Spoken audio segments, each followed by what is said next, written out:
تفہیم القرآن سید ابوالعلا مودودی سورہ نساء آیات 29 تا 33۔ اعوذ باللہ من الشیطان الرجیم بسم اللہ الرحمن الرحیم۔ یا ایہا الذین آمنوا لا تأکلوا اموالکم بینکم بالباطل الا ان تکون تجارۃ عن تراض منکم۔ ترجمہ: اے لوگوں جو ایمان لائے ہو، آپس میں ایک دوسرے کے مال باطل طریقوں سے نہ کھاؤ، لین دین ہونا چاہیے آپس کی رضامندی سے۔ تفسیر: باطل طریقوں سے مراد وہ تمام طریقے ہیں جو خلاف حق ہوں اور شرعاً اور اخلاقاً ناجائز ہوں۔ لین دین سے مراد یہ ہے کہ آپس میں مفاد و منافع کا تبادلہ ہونا چاہیے، جس طرح تجارت اور صنعت و حرفت وغیرہ میں ہوتا ہے کہ ایک شخص دوسرے شخص کی ضروریات فراہم کرنے کے لیے محنت کرتا ہے اور وہ اس کا معاوضہ دیتا ہے۔ آپس کی رضامندی سے مراد یہ ہے کہ لین دین نہ تو کسی ناجائز دباؤ سے ہو اور نہ فریب و دغا سے۔ رشوت اور سود میں بظاہر رضامندی ہونی چاہیے، مگر فی الواقع وہ رضامندی مجبورانہ ہوتی ہے اور دباؤ کا نتیجہ ہوتی ہے۔ جوئے میں بھی بظاہر رضامندی ہوتی ہے، مگر در حقیقت جوئے میں حصہ لینے والا ہر شخص اس غلط امید پر رضامند ہوتا ہے کہ جیت اس کی ہوگی۔ ہارنے کے ارادے سے کوئی بھی راضی نہیں ہوتا۔ جال اور فریب کے کاروبار میں بھی بظاہر رضامندی ہوتی ہے، مگر اس غلط فہمی کی بنا پر ہوتی ہے کہ اندر جال و فریب نہیں ہے۔ اگر فریق ثانی کو معلوم ہو کہ تم اس سے جال یا فریب کر رہے ہو تو وہ ہرگز اس پر راضی نہ ہو۔ وَلَا تَقْتُلُوا أَنفُسَكُمْ۔ ترجمہ: اور اپنے آپ کو قتل نہ کرو۔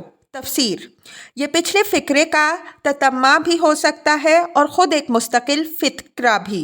اگر پچھلے فقرے کا تتمہ سمجھا جائے تو اس کا مطلب یہ ہے کہ دوسروں کا مال ناجائز طور پر کھانا خود اپنے آپ کو ہلاکت میں ڈالنا ہے۔ دنیا میں اس سے نظام تمدن خراب ہوتا ہے اور اس کے برے نتائج اور حرام خور آدمی خود بھی نہیں بچ سکتا، اور آخرت میں اس کی بدولت آدمی سخت سزا کا مستوجب بن جاتا ہے۔ اور اگر اسے مستقل فقرہ سمجھا جائے تو اس کے دو معنی ہیں: ایک یہ کہ ایک دوسرے کو قتل نہ کرو، دوسرے یہ کہ خودکشی نہ کرو۔ اللہ تعالیٰ نے الفاظ ایسے جامع استعمال کیے ہیں اور ترتیب کلام ایسی رکھی ہے کہ اس سے یہ تینوں مفہوم نکلتے ہیں اور تینوں حق ہیں۔ ان اللہ کان بکم رحیما۔ ترجمہ: یقین مانو کہ اللہ تمہارے اوپر مہربان ہے۔ تفسیر: یعنی اللہ تعالیٰ تمہارا خیر خواہ ہے، تمہاری بھلائی چاہتا ہے، اور یہ اس کی مہربانی ہی ہے کہ وہ تم کو ایسے کاموں سے منع کر رہا ہے جن میں تمہاری اپنی بربادی ہے۔ وَمَن يَفْعَلْ ذَلِكَ عُدْوَانًا وَظُلْمًا فَسَوْفَ نُصْلِيهِ نَارًا۔ ترجمہ: جو شخص ظلم و زیادتی کے ساتھ ایسا کرے گا اس کو ہم ضرور آگ میں جھونکیں گے۔ وَكَانَ ذَلِكَ عَلَى اللَّهِ يَسِيرًا۔ ترجمہ: اور یہ اللہ کے لیے کوئی مشکل کام نہیں ہے۔ ان تجتنبوا کبائر ما تنہون عنہ نکفر عنکم سیئاتکم۔ ترجمہ: اگر تم ان بڑے بڑے گناہوں سے پرہیز کرتے رہو جن سے تمہیں منع کیا جا رہا ہے تو تمہاری چھوٹی موٹی برائیوں کو ہم تمہارے حساب سے ساقط کر دیں گے۔ تفسیر: یعنی ہم تنگ دل اور تنگ نظر نہیں ہیں کہ چھوٹی چھوٹی باتوں پر پکڑ کر اپنے بندوں کو سزا دیں۔ اگر تمہارا نامہ اعمال بڑے جرائم سے خالی ہو تو چھوٹی خطاؤں کو نظر انداز کر دیا جائے گا اور تم پر فرد جرم لگائی ہی نہ جائے گی۔ البتہ اگر بڑے جرائم کا ارتکاب کر کے آؤ گے تو پھر جو مقدمہ تم پر قائم کیا جائے گا اس میں چھوٹی خطائیں بھی گرفت میں آ جائیں گی۔ یہاں یہ سمجھ لینا چاہیے کہ بڑے گناہ اور چھوٹے گناہ میں اصولی فرق کیا ہے۔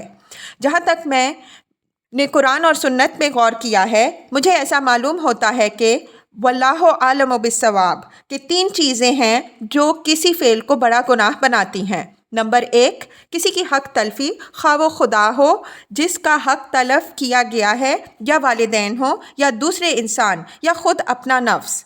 پھر جس کا حق جتنا زیادہ ہے اسی قدر اس کے حق کو تلف کرنا زیادہ بڑا گناہ ہے۔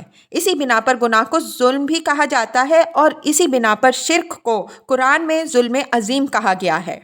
نمبر 2، اللہ سے بے خوفی اور اس کے مقابلے میں استکبار، جس کی بنا پر آدمی اللہ کے امر و نہی کی پرواہ نہ کرے اور نافرمانی کے ارادے سے قصداً وہ کام کرے جس سے اللہ نے منع کیا ہے، اور عمداً ان کاموں کو نہ کرے جن کا اس نے حکم دیا ہے۔ یہ نافرمانی جس قدر زیادہ ڈھٹائی اور جسارت اور ناخدا ترسی کی کیفیت اپنے اندر لیے ہوئے ہوگی، اسی قدر گناہ بھی شدید ہوگا۔ اسی معنی کے لحاظ سے گناہ کے لیے فسق اور معصیت کے الفاظ استعمال کیے گئے ہیں۔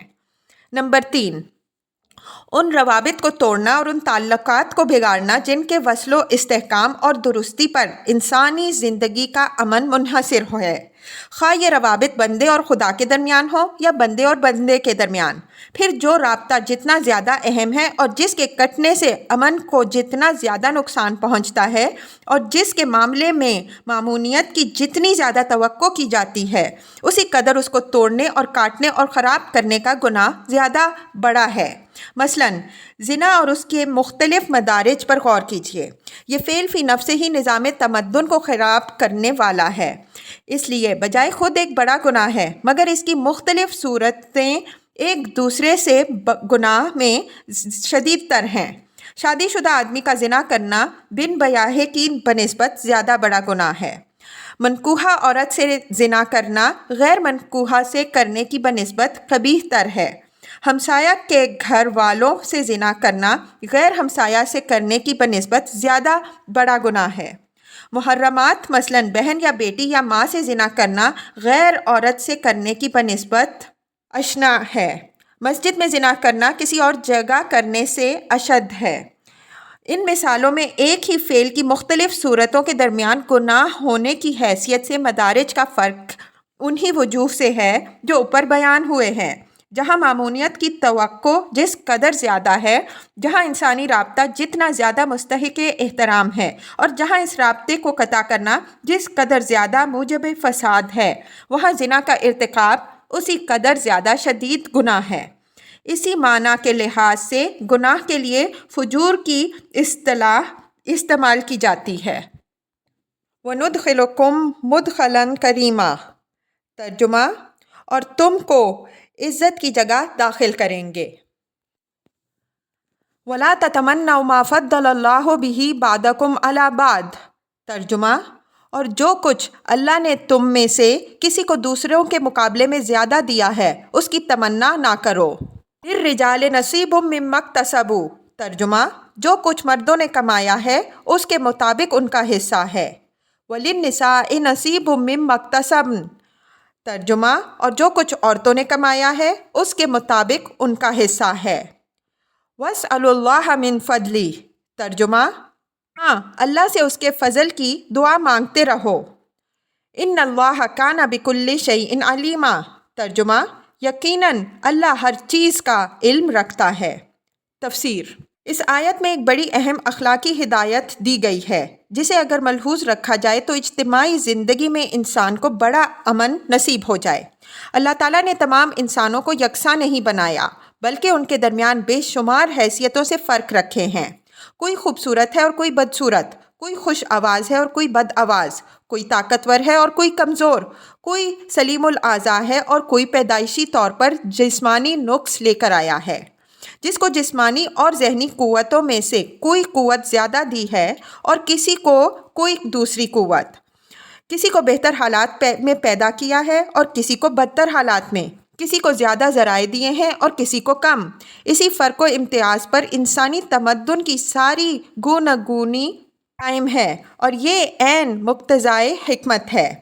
جہاں اس فرق کو اس کے فطری حدود سے بڑھا کر انسان اپنے مصنوعی امتیازات کا اس پر اضافہ کرتا ہے، وہاں ایک نوعیت کا فساد رونما ہوتا ہے، اور جہاں سرے سے اس فرق ہی کو مٹا دینے کے لیے فطرت سے جنگ کرنے کی کوشش کی جاتی ہے، وہاں ایک دوسری نوعیت کا فساد برپا ہوتا ہے۔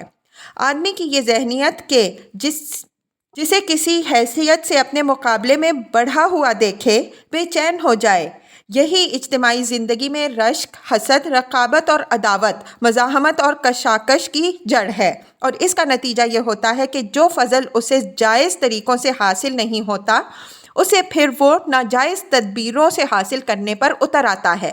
اللہ تعالیٰ اس آیت میں اسی ذہنیت سے بچنے کی ہدایت فرما رہا ہے۔ اس کے ارشاد کا مدعا یہ ہے کہ جو فضل اس نے دوسروں کو دیا ہو اس کی تمنا نہ کرو، البتہ اللہ سے فضل کی دعا کرو، وہ جس فضل کو اپنے علم و حکمت سے تمہارے لیے مناسب سمجھے گا عطا فرما دے گا۔ اور یہ جو فرمایا کہ مردوں نے جو کچھ کمایا ہے اس کے مطابق ان کا حصہ ہے، اور جو کچھ عورتوں نے کمایا ہے اس کے مطابق ان کا حصہ، اس کا مطلب جہاں تک میں سمجھ سکا ہوں یہ ہے کہ مردوں اور عورتوں میں سے جس کو جو کچھ اللہ نے دیا ہے اس کو استعمال کر کے جو جتنی اور جیسی برائی یا بھلائی کمائے گا اسی کے مطابق یا بالفاظ دیگر اسی کی جنس سے اللہ کے ہاں حصہ پائے گا۔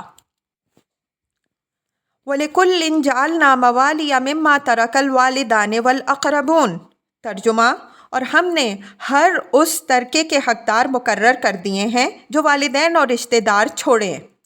وَالَّذِينَ عَقَدَتْ أَيْمَانُكُمْ فَآتُوهُمْ نَصِيبَهُمْ، ترجمہ، اب رہے وہ لوگ جن سے تمہارے عہد و پیمان ہوں تو ان کا حصہ انہیں دو۔ ان اللہ کان علی کل شیء شہیدا، ترجمہ، یقیناً اللہ ہر چیز پر نگران ہے۔ تفسیر، اہل عرب میں یہ قاعدہ تھا کہ جن لوگوں کے درمیان دوستی اور بھائی چارہ کے عہد و پیمان ہو جاتے تھے وہ ایک دوسرے کی میراث کے حقدار بن جاتے تھے۔ اسی طرح جسے بیٹا بنا لیا جاتا تھا وہ بھی منہ بولے باپ کا وارث قرار پاتا تھا۔ اس آیت میں جاہلیت کے اس طریقے کو منسوخ کرتے ہوئے ارشاد فرمایا گیا ہے کہ وراثت تو اسی قاعدے کے مطابق رشتہ داروں میں تقسیم ہونی چاہیے جو ہم نے مقرر کر دیا ہے، البتہ جن لوگوں سے تمہارے عہد و پیمان ہوں ان کو اپنی زندگی میں تم جو چاہو دے سکتے ہو۔